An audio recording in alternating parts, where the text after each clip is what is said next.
For thousands of years, humanity sought to put distance between themselves and the act of killing, partially in the interests of self-preservation, and partially to make the act of warfare a less personal and brutal pastime. From bow and arrow to artillery and long-range missiles, it was all nothing more than a ruse to pretend that warfare wasn't the wholesale extinguishment of life. Ultimately, it always required boots on the ground and soldiers willing to get up close and finish what others had started. That's why Point Commander Orin always looked at mech warriors and aerospace pilots with a slight smirk of condescension. With all their technology, they were still removed from the consequences of their actions. This was something an elemental always understood, because they were always immediate observers of the harm they brought to their enemies. Often he saw the light leave his enemy's eyes thanks to his clawed hand or laser beam. This was real warfare. This is the life of the elemental. No matter if you love the clans or hate them, for some reason there seems to be very little in between on those two extremes. The elemental has become a memorable unit in a piece of Battletech iconography. I remember just a few years ago talking to a friend who had no experience with playing Battletech, but when I brought out the Clan Jade Falcon sourcebook, he recognized the elemental battle armor from the back cover. Still, infantry and even battle armor infantry obviously takes a backseat in a game ostensibly about gigantic mechs fighting each other. This video is intended to make an argument for considering implementing them in play if you want to spice up your tabletop battles. Though the video will focus primarily on the elemental battle armor, many of the rules and tactics can apply to other battle armor units and even standard infantry in the game. The elemental battle armor played a crucial role in the clan return to the Inner Sphere in the early 3050s. The sight of armored infantry jumping incredible distances, shrugging off small arms fire, and tearing the armor from battle mechs and vehicles played into the alien aura that permeated those earliest encounters between clan and Inner Sphere forces. The effect was reinforced by the discovery that the people inside were not just regular infantry, but genetically enhanced to be taller, stronger, and able to sustain the stresses that a life in an elemental battle armor suit had in store for them. The elemental suits themselves were a technological marvel. They reflected the successful miniaturization processes that usually define a mastery of technical knowledge. During the 20th century, for example, the United States was able to miniaturize their nuclear weapons technology to the point that the Soviet Union was never able to match, and the discrepancy between their ICBM capabilities contributed to the eventual downfall of the Soviet government that just could not catch up. It's a common theme in discussions of equipment and weaponry that the clans were able to produce things that were smaller, lighter, and with greater efficiency than their IS counterparts. But being able to place an already very strong and capable warrior inside the elemental suit amplifies their abilities significantly.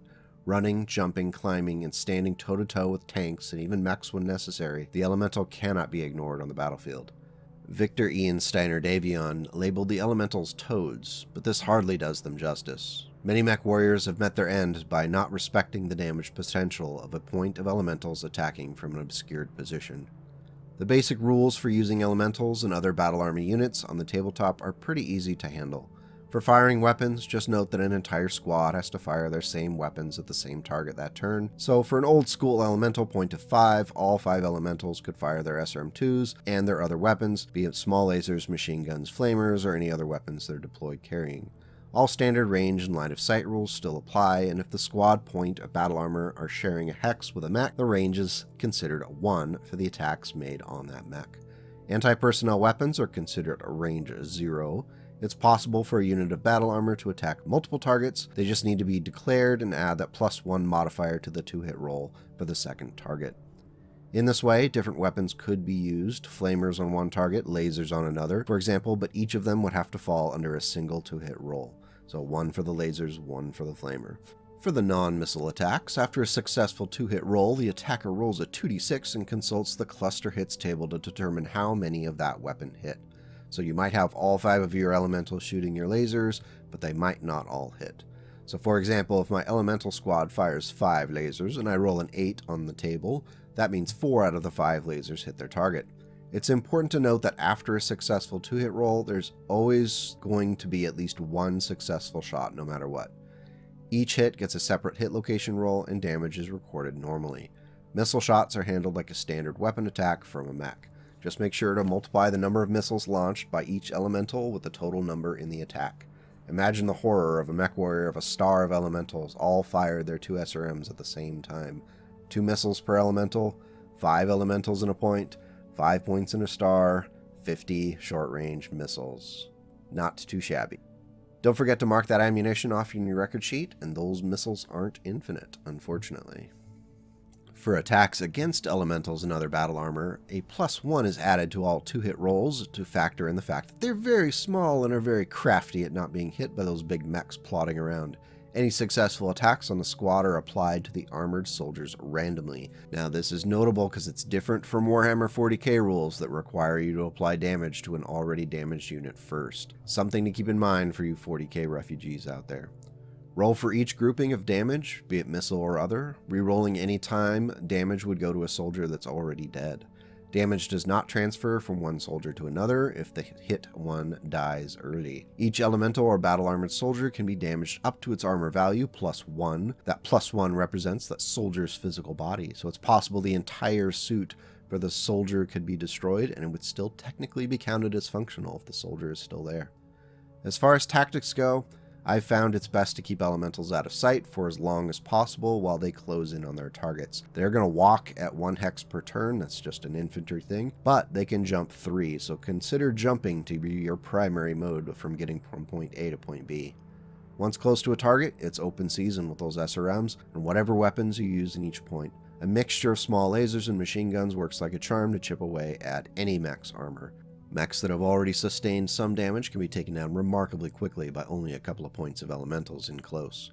Some mechs have mounts for carrying battle armor into battle, when looking at those Omni mechs, and they can be an effective deployment strategy for as long as the mech isn't taking fire. In addition to standard weapons fire, infantry units that begin the weapon attack phase in the same hex as a mech can perform a leg attack. Picture elementals jumping up onto the legs of the mech, tearing up armor, planting explosive charges, so on and so forth. The rules for determining the success or failure, as well as how much damage is done, can be found in the Total War sourcebook. An important note here is that no matter how much damage is done in a leg attack, and even if there is still leg armor, a critical roll gets to be taken. You do not want to be in a mech that has to continually deal with leg attacks. Don't stick around if it's happening. The more dangerous move is to swarm the mech, which involves the infantry climbing higher up on the mech beyond its legs. This high-risk, high-reward attack can cause significant damage as successfully swarming infantry automatically hit the mech with their weapons fire. The swarm hit location table in Total Warfare lets you know where on the upper part of the mech damage is going to be done. The extent of that damage is equal to all of the swarming unit's arm-mounted weapons combined, and it's done in a single location on the mech. For example, a point of 4 remaining elementals in it would do 12 damage with their small lasers to whatever section they hit. Swarmed infantry can keep making attacks like this during each weapon attack phase until they are shaken off, killed by incoming fire, the target dies, or they otherwise choose to end their swarming attack. Again, the rules for all this can be found in Total Warfare. Check it out. With the upcoming Kickstarter in the spring and the arrival of official CGL plastic vehicles, that has people excited. Don't worry, elementals can tear tanks apart too. They will be in this house, I promise you. I'm excited by the possibility of adding Inner Sphere battle armor to the CGL lineup. Hopefully, they're a little higher quality than the clan elementals. Their small size really tests the limit of the detail with the current injection molding setup. I know it's unfair to compare the models that CGL is producing with big producers like Games Workshop. However, I can't help but hold out hope that someday the Clan Elemental box can get a refresh with a little bit better quality. If you've had luck with using elementals or other battle armor forces in your tabletop games, I'd love to hear all about it in the comments below. If you've been the unwilling participant in a swarming attack of elementals, I'd be keen on hearing that as well. Thanks to those who have helped me rapidly approach the 3,000 subscriber mark as we close out 2022. My original goal a few months ago was to hit 2,000, so every bit of this feels amazing. I really appreciate the support. Take care, and go make the world a slightly better place today and tomorrow.